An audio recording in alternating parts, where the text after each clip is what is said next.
সরল এবং চক্রবৃদ্ধি মুনাফার পার্থক্য যখন জানতে চায়, 47-এর যে ম্যাথটা এসেছিল আমাদের পি আর এবং এনের, তো এটা হচ্ছে গতানুগতিক নিয়মে না করে আমরা মেইন একটা শর্টকাট ফলো করি। সেটা হচ্ছে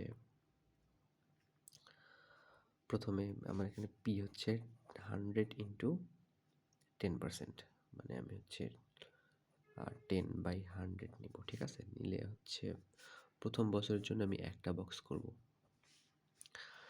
এরপরে দ্বিতীয় বছরের জন্য এর নিচে এভাবে 2টা বক্স থাকবে, তৃতীয় বছরের জন্য 3টা বক্স থাকবে, চতুর্থ বছরের জন্য 4টা এবং পঞ্চম বছরের জন্য 5টা।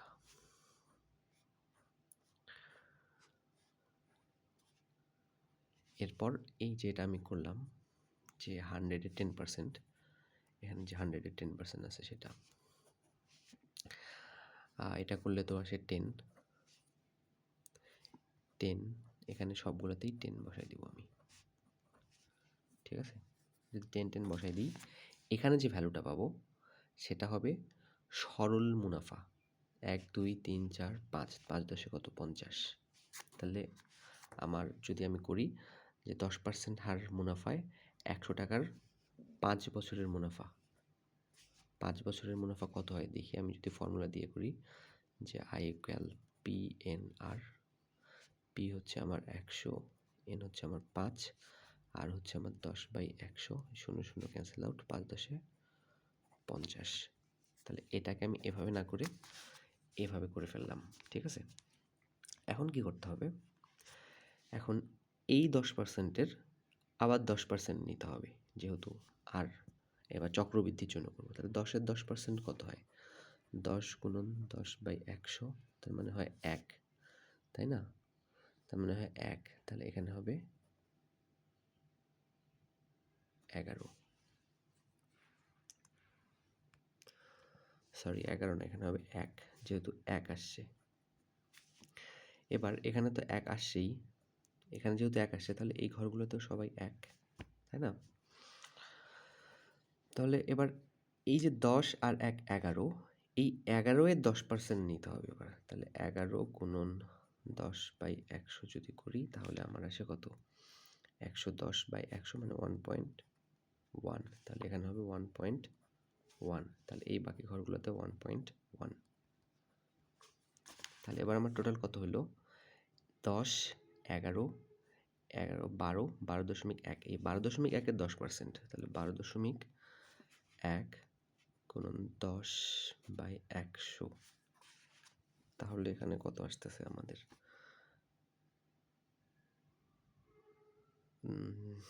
এই দশমিক আর শূন্য যদি বাদ দিই, 121, নিচে 100, তাহলে 1.21, তাহলে এখানে হবে 1.21, এখানেও 1.21। এবার কত আসবে?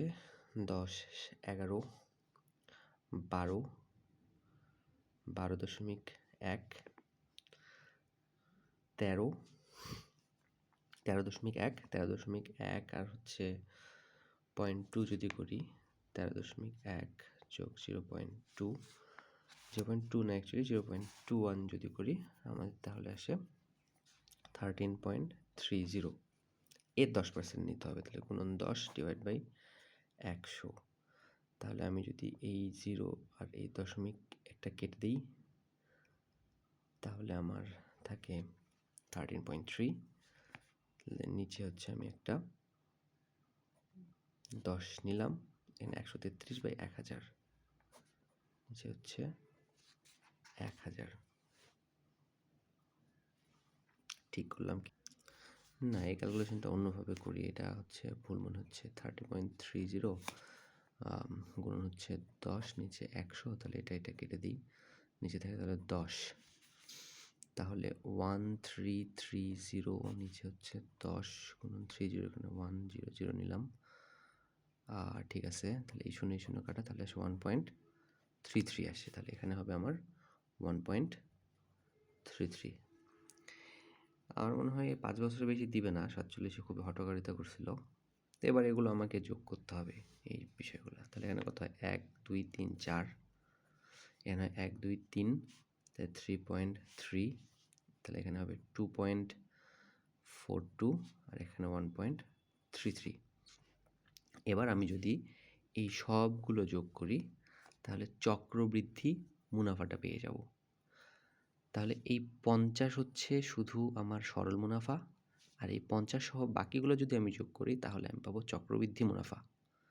তাহলে সহজ কথায় আমি যদি এই অংশটুকু শুধু যোগ করি তাহলে এটা হবে চক্রবৃদ্ধি এবং সরল মুনাফার পার্থক্য। তাহলে এটা কত হচ্ছে আমার দেখি, 4